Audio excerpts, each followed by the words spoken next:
आज जब टी20 world cup 2026 का भारतीय स्क्वाड अनाउंस हुआ तो एक नाम था जिसने सबको चौंका दिया।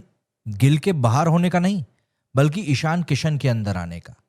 2 साल से बंदा टीम से बाहर था, प्लानिंग का हिस्सा नहीं था, डिबेट्स में तक नहीं आ रहा था, और अब ये बंदा सीधे दरवाजा तोड़ते हुए, बल्कि अपॉर्चुनिटी के दरवाजे को निस्तो नाबूद करते हुए सीधा वर्ल्ड कप स्क्वाड में है।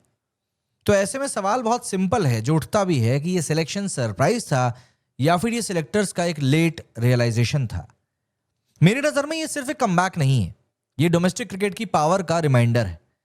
2 साल का वनवास, 2 साल का। सच ये है कि ईशान किशन पिछले 2 साल से टीम इंडिया के टी20 प्लान से almost out of the picture थे। विकेट कीपिंग रेस में संजू सैमसन, जितेश शर्मा, ध्रुव जुरेल, ऋषभ पंत की भी बात हो रही थी, लेकिन ईशान कहीं भी दिख नहीं रहे थे, हर बात से गायब थे। सिलेक्टर्स का फोकस था कि हमें मल्टी स्किल्ड प्लेयर चाहिए, फ्लेक्सिबल बैटिंग ऑर्डर में जो हो, सेफ चॉइस चाहिए। लेकिन ईशान, उनको लगभग इग्नोर मोड पे डाल दिया गया था। इसके बाद सवाल उठता है कि भाई आखिर बात पलटी कहां से। अगर मैं एक टर्निंग पॉइंट की बात करूं तो आपको यहां पर एक पूरी कमबैक स्टोरी दिख जाएगी, और वो थी Syed Mushtaq Ali trophy 2025।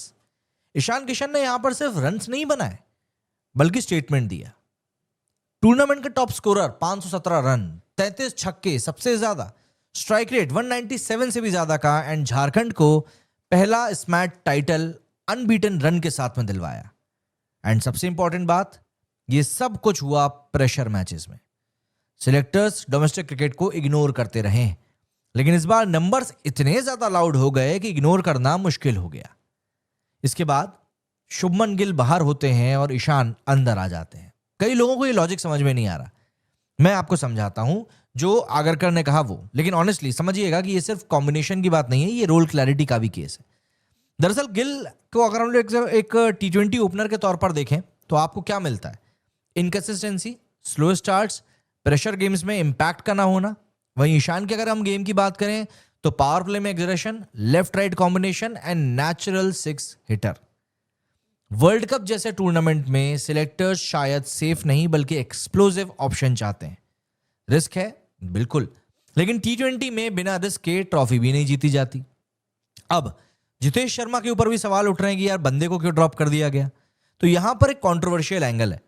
South Africa series के बाद लग रहा था कि जितेश शर्मा ऑलमोस्ट लॉक्ड है। उसने लिमिटेड चांसेस में ठीक ठाक परफॉर्म भी किया था, लेकिन उसके बावजूद भी बाहर। लेकिन आप समझिए, जितेश का रोल ईशान से कहीं ना कहीं ओवरलैप करता है, एंड सिलेक्टर्स ने एक ही प्रोफाइल रखना चाहा। एक ब्रूटल डिसीजन है, बट आप वर्ल्ड कप के कॉन्टेक्स्ट में अगर देखेंगे तो आप सिलेक्शन को इमोशनल लेवल पर नहीं कर सकते। अभी इस समय पर ईशान रेड हॉट फॉर्म में है और आप उसको मिस नहीं करना चाहेंगे। इसके अलावा रिंकू सिंह का सेकंड चांस, ये बहुत फेयर है। रिंकू सिंह का कमबैक मुझे बिल्कुल लॉजिकल लगता है। प्रूवन फिनिशर है, प्रेशर में काम रहता है, ड्रेसिंग रूम में ट्रस्ट फैक्टर है, एंड पिछले कुछ महीनों में उन्हें ड्रॉप इसीलिए किया गया था क्योंकि इंडिया मल्टी स्किल ऑब्सेशन में चल रहा था कि बैट्समैन वो चाहिए साहब जो बॉल भी फेंक सके। लेकिन वर्ल्ड कप में हर टीम को एक प्योर फिनिशर चाहिए होता है। रिंकू इस डब्बे में एकदम परफेक्टली बैठ रहा है। अब ईशान की इंटरनेशनल कंसिस्टेंसी एक कंसर्न एरिया है, यह सबसे सच बात है। ईशान किशन के टी20 रिकॉर्ड की बात करें तो 32 मैचेस खेले हैं, 796 रन हैं, स्ट्राइक रेट है अराउंड 124। ये नंबर्स वर्ल्ड कप स्टैंडर्ड के हिसाब से ऑब्वियस सी बात है मीडियोकर है, कहीं से कहीं तक भी एक्स्ट्राऑर्डिनरी भी नहीं है। तो ये सिलेक्शन एक फॉर्म बेस्ड गैम्बल ज्यादा लगता है, करियर बेस्ड गारंटी नहीं। सैयद मुश्ताक अली ट्रॉफी अगर वर्ल्ड कप तक ये उस फॉर्म को कैरी करके गया जो उसने सैयद मुश्ताक अली में लिया है तो भाई साहब ये जैकपॉट है। अगर नहीं तो जितनी अभी हम लोग तारीफें कर रहे हैं ना, उतना ही कहीं ना कहीं फिर क्रिटिसिज्म भी होगा। देखिए, इन सब सिलेक्शन से एक बहुत बड़ा मैसेज क्लियर हुआ है कि अगर आप डोमेस्टिक में परफॉर्म कर रहे हो तो आप होप को मत छोड़ो, गेट कभी भी आपके लिए खुल सकता है। ईशान किशन का कमबैक सिर्फ उनका नहीं बल्कि हर एक डोमेस्टिक खिलाड़ी के लिए एक सिग्नल है कि 2 साल इग्नोर होने के बावजूद भी अगर आप लगातार खेल दिखाते हो, रन्स बनाते हो, इंपैक्ट डालते हो, तो आप वर्ल्ड कप तक भी पहुंच सकते हो। मेरे हिसाब से ईशान किशन का सिलेक्शन सरप्राइजिंग नहीं, लेकिन अनडिजर्व भी बिल्कुल भी नहीं है। यह सिलेक्शन बताता है कि वर्ल्ड कप में रेपुटेशन नहीं बल्कि करंट इंपैक्ट चलता है। अब असली टेस्ट फरवरी से होगा। ईशान के पास में चांस है, मौका है।